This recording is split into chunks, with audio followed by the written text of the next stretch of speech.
Hello, this is the My Artifact episode number 943. आजची तारीख आहे 8 ऑक्टोबर 2017. आता वाजले करीब रात्रीचे 10:15 वाजले. शर्ट काढू का? गरमी होत आहे यार बहुत जास्त. गरमी कशी, ऑक्टोबरचा महिना तू गरमी म्हणत आहे. एक तर या महिन्यात पाऊस पडत नाही तर थंडी राहील. सो समजा जर पाऊस पडला असेल तर गरमी राहील. सो यस, पाऊस पडला सो म्हणजे गरमी आहे बहुत. राईट नो सांगू का झालं आज. ॲक्च्युली आज विहारात नाही का एक जेवणाचा कार्यक्रम असतो. प्रत्येक वर्षी जेवणाचा कार्यक्रम असतो. तर कसं की वार्डातले सगळे जण इन्व्हाइट होतात. म्हणजे या विक्रमशिला या वार्डामध्ये जेवढे लोक आहे ते लोक येतात आणि जेवण करतात. सो बेसिकली इथे सगळेजण आले होते. आणि हे माझं घर आहे ना, माझ्या घराच्या मागेच मंडप टाकला. सो माझं होतं की आज मला स्नेहा दिसली या. And this is the third time आज मला दिसली. आणि मी आज तिला करीब 3 किंवा 4 सेकंड बघितलं. इट्स म्हणजे मी तिला बघण्याच्या या रेकॉर्डमध्ये हा सर्वात जास्त वेळ आहे. 3 किंवा 4 नाही, हार्डली 3-4 सेकंड इज टू लेस. बहुतेक 10 सेकंड तरी 10-12 सेकंड तरी बघितलं आहे मी तिला. पहा ना, म्हणजे माझ्यामध्ये इंटेन्सिटी पहा. मी तिला फक्त 10 किंवा 12 सेकंड बघितलं आणि मी एवढा खुश झालो. नाही, असं एक असते राव, म्हणजे ज्या पर्सनला आपण खूप जास्त लाईक करतो ते पर्सन आपल्या समोर जर भेटलं तर it just feels really nice. आणि असं वाटते की ते व्यक्ती नेहमी आपल्यासोबत असावं. बट प्रॅक्टिकलनुसार असं घेतलं तसं होत नसते.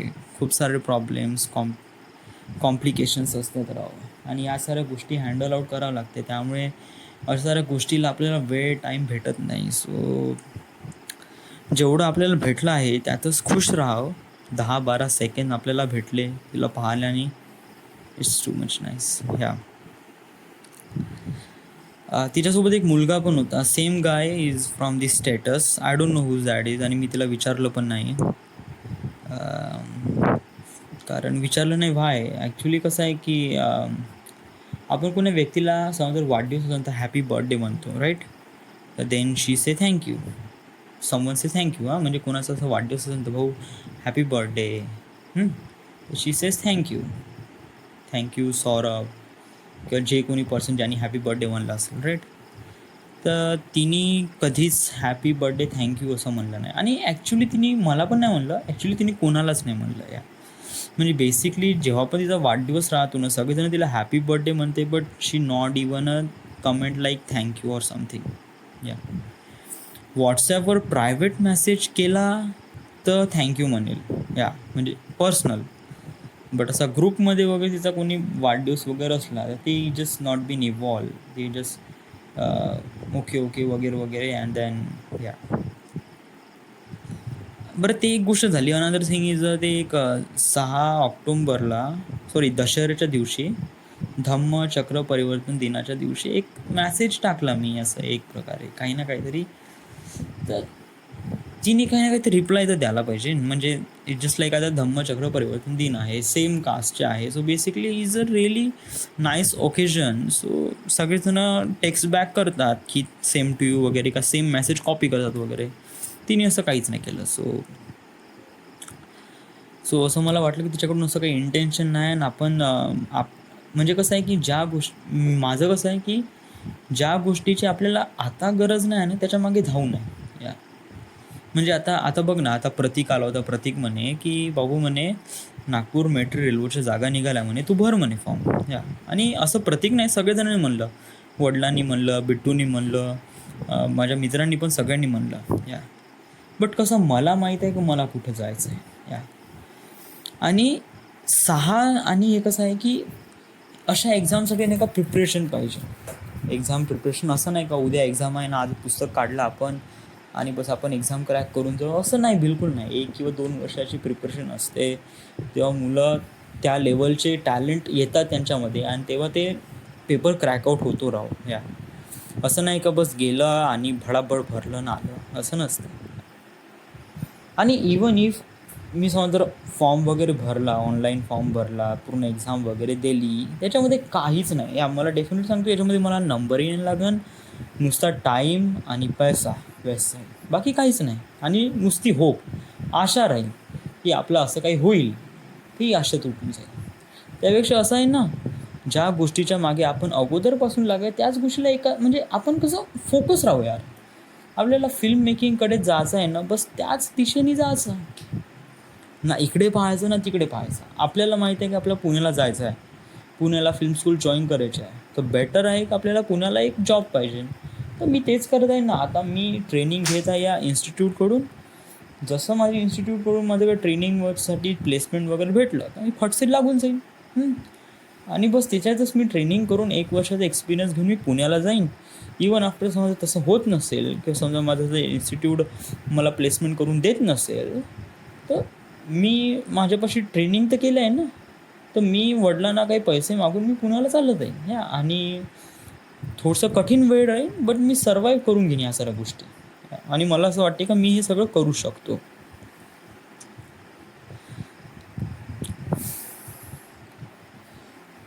हे एक गोष्ट नेहमी लक्षात ठेवा, फोकस राहणं खूप जास्त आहे.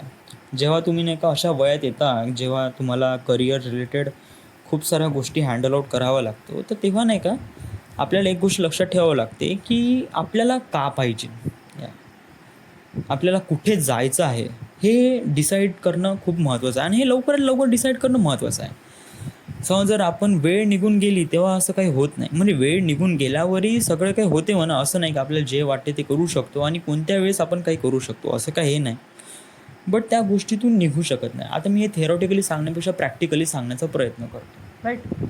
आता एक व्यक्ती आहे, त्याला समजा जर आपल्याला एक एक म्युझिशियन बनायचं, एक त्याला गायक बनायचं आहे, बट त्याच्या आईवडिलांनी आणि त्याच्या पॅरेंट्सनी, त्याच्या सराउंडिंगवाल्यांनी नेहमी फोर्स केला की भाऊ पढाई कर, पढाई कर, पढाई कर, पढाई कर.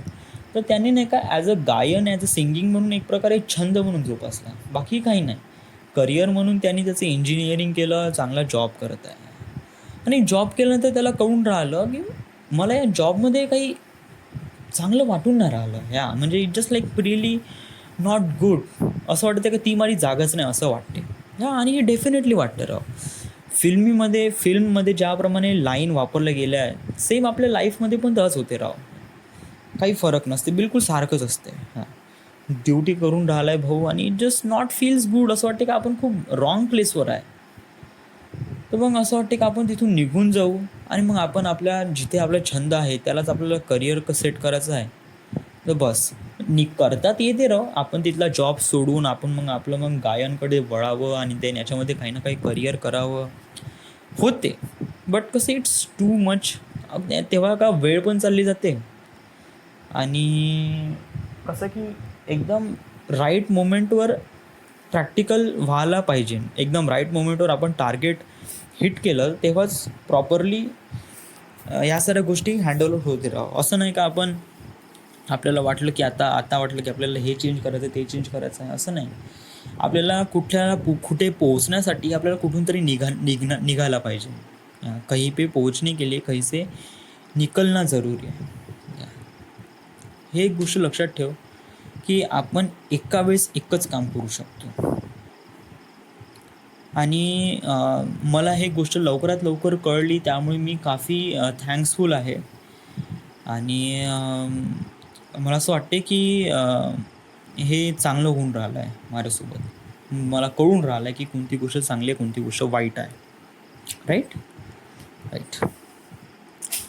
अनदर थिंग इज प्रतीकबद्दल बोलायचं आहे राव. This guy is really amazing. म्हणजे कसं आहे की राईट नाव जे माझ्या इथची सगळे मुलं आहे ना, ते कसं करिअर सेट होण्यामागे बघून राहिले. आता 20-24 वर्ष झालं आहे, तर त्यावेळेस नाही का यावेळेस मुलांना नाही कसं वाटते की लवकरात लवकर जॉबवर लागायला पाहिजे, लवकरात लवकर. म्हणजे कसं 3 वर्ष राहिले आहे, लवकरात लवकर जॉबवर लागलं का मग आपण आपलं प्रॉपरली सेट होऊन जाऊ असं वाटते सगळ्यांना. आणि प्रत्येकजण याच मागे असतो, प्रतीक पण याच मागे आहे. बट त्यांनी एक असा एक काम केलं आहे जे एक प्रकारे प्राऊड फील पण करते, बट असं वाटते की त्यांनी असं नाही करायला पाहिजे. बट त्यांनी जे केलं ते खूप चांगलं आहे आणि याला मला अप्रिशिएट पण करायला पाहिजे. I don't know what to do, but मी त्याला तो जो काय करून राहिला त्याला मी नकार नाही केला आणि हे चांगली गोष्ट आहे म्हणून त्याला मी एक प्रकारे प्रोत्साहित पण केलं. बट असं पण म्हणलं की ह्याच्यात जास्त डिगिंग नको होऊ, कारण हे खूप मोठं आहे. त्यांनी का केलं एक्झॅक्टली? ओके, त्याच्या गावामध्ये नाही का तो कन्नवार ग्राममधून आला आहे. आता त्याला माहीत आहे का गावातले मुलं जेव्हा शहरात येतात तेव्हा कोणकोणत्या प्रॉब्लेम फेस करतात या. फर्स्ट ऑफ ऑल इंग्लिश, आणि त्याच्यानंतर शहरातल्या मुलं आणि गावातल्या मुलामध्ये डिफरन्स त्याला कळला आहे ॲक्च्युली. सो त्याला त्याच्यासोबत जे झालं आहे ते त्याच्या गावातल्या मुलांसोबत ते झालं नाही पाहिजे. कसं गावात नाही का शिक्षणाचा खूप कमी प्रसार होतो या. युजली कसं शहरामधले लोक आहे ना किंवा शहरामधली मुलं आहे एक प्रकारे नाही का शैक्षणिक दृष्टीने नाही का खूप सारे आपली सराउंडिंग आहे ना प्रभाव असतो. म्हणजे आई वडील नेहमी म्हणतात की बाबू पढाई कर पढाई कर, मित्र पण पढाई करतात, सराउंडिंग पण सगळेजण एक प्रकारे नाही का पढाई करण्यासाठी नाही का त्याला हे करतात की भाऊ तू पढाई कर. आई वडील, पॅरेंट्स, मित्र, जे सराउंडिंग जे काही पीपल्स आहेत ते शहरामध्ये. गावामध्ये का असते हे थोडंसं वेगळं असते राव. आता गावामध्ये आई वडील कामाला जातात, कामाला कुठे? शेतीला जातात. यांना नेहमी मजुराची गरज असते राव. आता यांना हे लोक पढाई कधी शिकलेच नाही, हे कधी शाळेत गेलेच नाही, त्यामुळे यांना शिक्षणाचं काही महत्त्व कळत नाही. त्यांना एवढं कळते की या शेती केल्यानं आपलं पोटा पाण्याचं होऊन राहिलं बस. पण त्यांना एवढं पण वाटते की पोरगा शिकला पाहिजे, बाकी काही नाही. बट इतकं जास्त प्रायोरिटी वाटत नाही त्यांना या. म्हणजे मुलगा असं वाटते की 10वी 12वी शिकला का ठीक आहे भाऊ, ठीक आहे आता येऊन जा आपला शेतीकडे येऊन जा. समजा जर काही 10वी 12वर समोर काही तुला काही करायचं असेल तर लवकरात लवकर कर, समजा नाही होत असेल तर वापस येऊन जा या. सो तर अशाच याच फॅमिलीमधून प्रतीक आला आहे आणि त्याला माहीत आहे की गावातल्या मुलांसोबत काय काय होते आणि शैक्षणिक दृष्ट्याने कोणकोणत्या गतीतून पसरतात ते. ॲक्च्युली आपल्याला 10th स्टँडर्डपर्यंत नाही का आपल्याला चांगल्याला एज्युकेशन भेटते राव, म्हणजे प्रॉपरली इंग्लिश, हिंदी, संस्कृत वगैरे. बट गावामध्ये इतकं काही फारसं काही होत नाही राव. लेक्चरही खूप मुश्किलने अटेंड होतात आणि it just not really good things. So प्रतीकने असा विचार केला की त्याच्या गावात एक लायब्ररी ओपन करायची. या लायब्ररीमध्ये जे लोक आहे, जे मुलं आहे त्यांना आपण इन्व्हॉल्व करायचं. त्यांना पुस्तकं वाचायला द्यायचे आणि सिम्पल थिंगमधून त्यांना एक प्रकारे मोटिवेशन करायचं, बाकी काही नाही या. त्यांचा शिक्षणाचा खाण्यापिण्याचा खर्च वगैरे नाही उचलायचा या. म्हणजे त्यांना एक प्रकारे असं मोटिवेट करायचं का डूड तुम भी कुछ कम नाही, तुम भी कुछ कर सकते.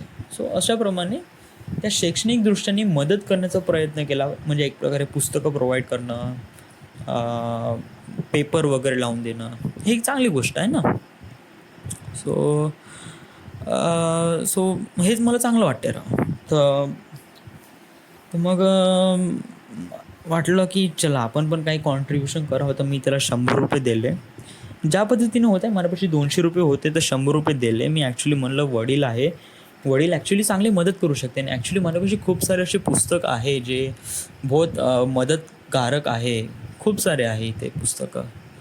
तर ते म्हणलं हो ठीक आहे म्हणे, पुस्तकं लागन तर घेऊन जाईन म्हणे. ठीक आहे, काही प्रॉब्लेम नाही या. सो मी याच्यामध्ये हे एक चांगला विचार आहे. बट दुसरा असा विचार केला की प्रतीक तू अशा झमेल्यामध्ये का पडत आहे या, व्हाय? कारण राईट नाऊ आपल्याला एक प्रकारे जॉबची गरज आहे या. जॉब इज रिअली प्रायोरिटी, बहुत इम्पॉर्टंट पॅरामीटर्स आहे. समजा जॉब नाही तर का नाही वगैरे वगैरे. आणि समजा जर तू अशा प्रकारची लायब्ररी वगैरे ओपन केली आणि समहाऊ काही झालं नाही झालं किंवा फालतूचं टेन्शन वगैरे किंवा काही कोणी बिल वगैरे असं तसं फालतूपणा, तर राईट नाऊ आपल्याला जॉबवर फोकस राहा आणि देन मग अशा साऱ्या गोष्टी करायच्याच आहे ना. मग तुला ज्या व्यक्तीला मदत करायची त्या व्यक्तीला मदत कर ना. बेसिकली आपली तू स्वतःची मदत कर ना पहिले. स्वतःची म्हणजे पहिले जॉब पाहण्याचं पहा, आपली ड्युटी पाहण्याचं पहा, लवकरात लवकर त्याला हासिल करण्याचा प्रयत्न कर आणि मग पहा समोर मग आपल्याला तेच काम करायचं आहे, यांना वर्गणी द्या, त्यांना वर्गणी द्या, यासाठी या मुलांना मदत करा, त्या मुलांना मदत करा. बट मी असं त्याला असं बोललो नाही मी त्याला, कारण असं बोललो सो त्याला वाईट वाटलं असतं. कारण ह्या साऱ्या गोष्टी नाही का त्याला स्वतःला समजायला पाहिजे. आणि समजा असं समजून देणारा व्यक्ती जरी असेल ना, तर तो त्याचा बहुत क्लोज फ्रेंड असला पाहिजे. ना की मी इतकं असं क्लोज नाही त्याच्या. जरी आपण घराजवळ असतो, 10वी-12वी आम्ही सोबत होतो आणि just really nice to hang out with those person आणि he is really nice character. But मी एवढं जसं क्लोज नाही आणि असं बोलून त्याला वाईट वाटत असेल तर आय डोंट थिंक, मला वाटते मी गलती करत आहे. सो मी त्याला असं बोललो नाही आणि त्याला अप्रिशिएट केलं आहे. 100 रुपये दिले आणि त्याला जे पुस्तक लागेल ते मी त्याला प्रोव्हाइड करण्यासाठी करीन. सो असं झालं आज पाय बहुत जास्त दर्द करत आहे, बहुतच जास्त.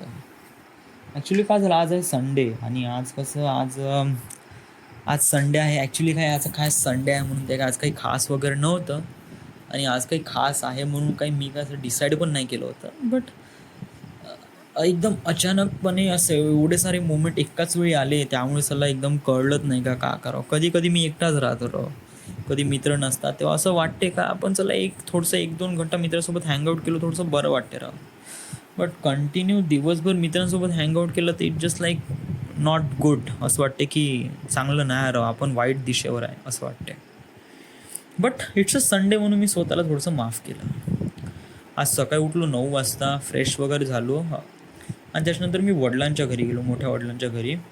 तिथे आंघोळ वगैरे केली, वाफारा वगैरे घेतला आणि मग तिथे झोपलो 1-1:30 वाजेपर्यंत झोपलो, म्हणजे मोबाईल छेडून राहिलो वगैरे वगैरे. मग 1-1:30 वाजता वगैरे मग मी घरी आलो, भूक लागली होती, जेवण केलं आणि म्हणलं थोडंसं मौसम खूप चांगला होता, म्हणलं बहुतेक खेळत असेल तर माईट बी असं विचारून पाहू म्हणलं सुबोधला. तर मी सुबोधला फोन केला तर म्हणे भाऊ म्हणे आम्ही खेळून राहिलो म्हणे, तू येऊन जा म्हणे. ठीक आहे म्हणलं. मी फटसे जेवण केलं आणि विशालला घेऊन तिथे खेळायला गेलो. तर जसं गेलो तसा पाऊस लागला आणि एवढा जोरात पाऊस लागले की बहुतच जोराने. तर क्रिकेट तर खेळू शकत नाही चिखलामध्ये, पण चिखलामध्ये खेळण्याचा दुसरा एक खेळ आहे, तो आहे फुटबॉल. तर आम्ही छोट्या बॉलनी मस्त फुटबॉल खेळलो. अरे बापरे, पूर्ण पाय भरेपर्यंत. आणि football it's a really tactical game, बहुत टॅक्टिकल गेम आहे म्हणजे एव्हरी टाईम अलर्ट. क्रिकेटमध्ये कसं आहे, फिल्डर लागलं, बॉल आला तर उचलायचं, आणायचं, फेकायचं. It just not lots of work. खूप जास्त वर्क वगैरे नसते क्रिकेटमध्ये. बट फुटबॉलमध्ये कसं आहे, every player is running for the ball. त्या बॉलच्या मागे सगळेजण धावत असतात. तरी मी गोलकीच लागलो तरी बहुत जास्त थकलो म्हणजे थकलं म्हणजे असं आहे की बाकीचे जण नाही का ते घरी गेले खेळल्यानंतर आणि थोडं बहुत रेस्ट केला. बट मी तसं नाही केलं. आता म्हणलं की आता हे खेळलो तर सगळेजण म्हणे चहा प्यायला जाऊ म्हणे आपण, अर्ध्या घंट्यात विशालकडे या म्हणे. ठीक आहे म्हणलं. तर मी तयार वगैरे झालो पूर्ण फटसे, जास्त वेळ थांबलोच नाही मी. बसलो पण नाही, सरळ विशालकडे गेलो. आणि मला ते लोक थांब म्हणे 10 मिनिट, आणि 10 मिनिटाची साला पाऊण घंटा केव्हा झाला मलाच नाही माहीत. पाऊण का 1 घंटा झाला. तर 1 घंटा वाट बघितली मी. तेव्हा ना हे असे कपडे घातले, हे टाईट जीन्स आणि हा शर्ट घातलं आणि निघालो मी. मग त्याच्यानंतर आम्ही 5 वाजता 5:30 वाजता वगैरे गेलो. ते एक दाबेली खाल्ली, त्याच्यानंतर दूध पिलो, घरी आलो. घरी आल्यानंतर मग प्रतीकचा फोन आला. तो म्हणे चाल म्हणे सोबत म्हणे. मग त्याच्यासोबत मी जेवायला गेलो विहारामध्ये. तिथे जेवण केलं. मग त्याच्यानंतर मग मी घरी आलो. त्याच्यानंतर विशाचा पुन्हा फोन आला, म्हणे चाल म्हणे सोबत म्हणे. मग त्याच्यासोबत पुन्हा गेलो, त्याच्यासोबत 2 घास खाल्ले, मग पुन्हा वापस आलो. आता वापस आल्यानंतर का 10च वाजले ना. आता काय आर्टिफॅक्ट एपिसोडसाठी पण चला मी चालू नाही शकलो, कारण इतकं जास्त थकलो होतो. सो आजचा दिवस काफी हे होता. मला झोप तर लागली आणि उद्या सोमवार आहे आणि उद्या जायचं पण आहे. आणि विसरू नको की उद्या आपल्याला नाही का म्हणजे प्रॅक्टिस तर करायची आहे सरफेस डिझाईनची, प्लस एक डिझाईन नाही का 3 सॉफ्टवेअर रन करायचा, ऑटोकॅड, क्रिओ आणि कटिया, राईट. उद्यापासून लक्षात घे आणि हे सगळं करायचं आहे. So this is it, this is the end. This is the My Artifact episode number 942, 43. Right now we are at Wardha, Maharashtra. Thank you.